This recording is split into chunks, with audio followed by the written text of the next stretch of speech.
Cha, kalau lah Cha perasan kat sekarang ni ramai betul budak-budak dia punya confidence tu next level. Ya, apa yang Cha nampak kan?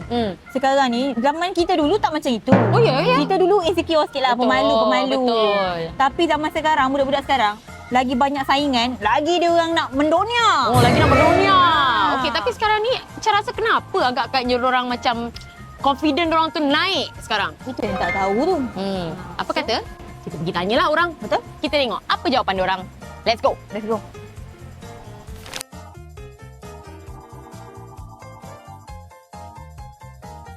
Hai, Assalamualaikum. Sekarang saya bersama dengan Diana, Arif, Melissa, Syairah. Azim, Amin. Okey, abang. Sekarang ni saya nak tanyalah, kita sebagai yang dah dewasa ni kan, selalu nampak budak-budak yang Gen Alpha, Gen Z dah lebih confident daripada cara kita dulu, yang budak-budak dulu kita lain kan, dengan budak-budak sekarang lain. So saya nak tanyalah, apa pendapat abang kan?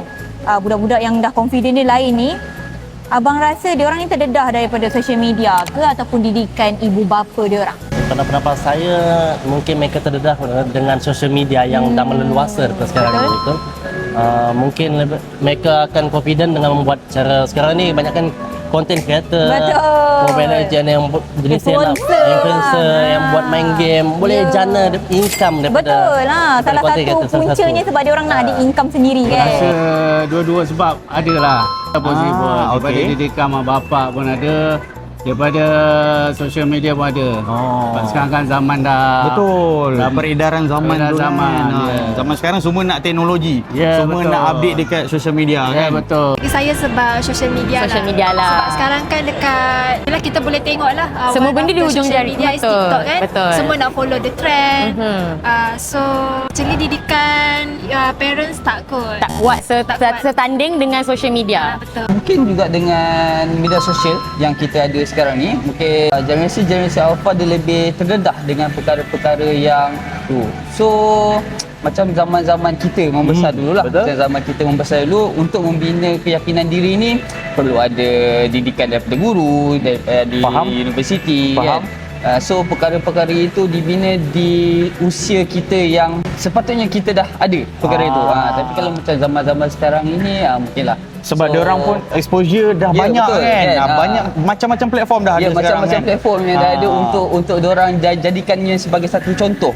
Betul? Abang rasa bagus ke tak bagus dia orang ada keyakinan yang macam tu, which is yelah macam kita tahu kan, dia orang dekat social media dia orang berani untuk ada confident macam tu, supaya macam mana untuk exposure dia orang, bagus ke tak bagus dekat luar? Mereka macam tu bagus lah, dikira bagus sebab dia meringankan beban keluarga juga.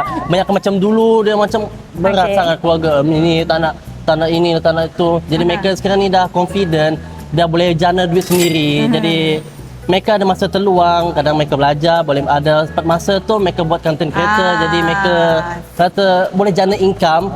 Jadi bagus lah, bagi saya bagus. Bagus lah, tapi kena ada penguasaan daripada parent lah. Maksudnya sebagai parents kena juga monitor. Kena betul. tahu apa benda dia orang buat, apa benda yang dia orang tengok. Itu wajib kena monitor. Ya kak, baguslah.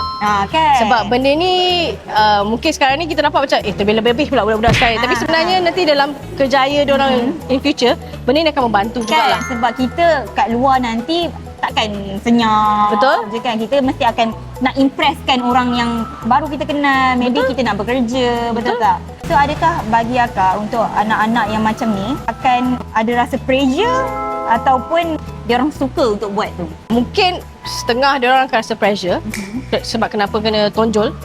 Setengah lagi mungkin kata akan okey.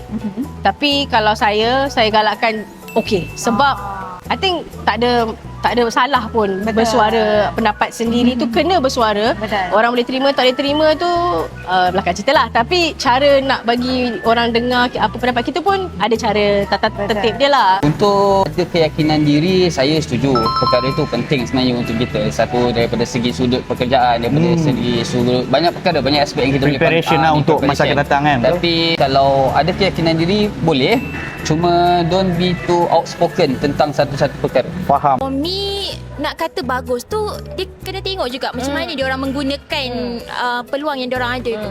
Kalau dia orang guna untuk macam cari side income tu, for me okey lah. Lagi satu, peranan ibu bapa yang penting lah, kena kontrol macam mana anak-anak main social media. Last soalan lah.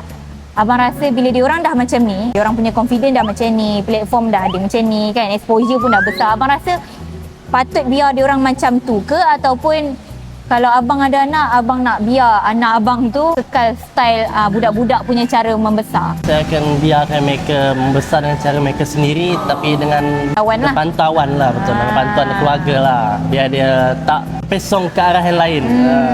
Zaman kanak-kanak ni sebenarnya banyak membina diri. Betul. Kan? So pada saya tak salah untuk bagi pendedahan tentang perkara itu. Okey.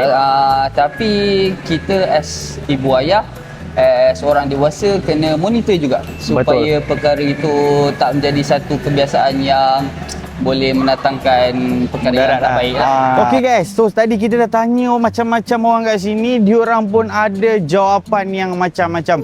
Ada yang kata daripada social media punya influence lah, ada yang daripada ajaran ibu bapa lah. Biasalah sekarang kan, mak ayah pun dah banyak mak ayah yang Gen Z. So sampai di sini je video ni kali ni. Kalau korang ada pendapat korang, cuba komen dekat bawah.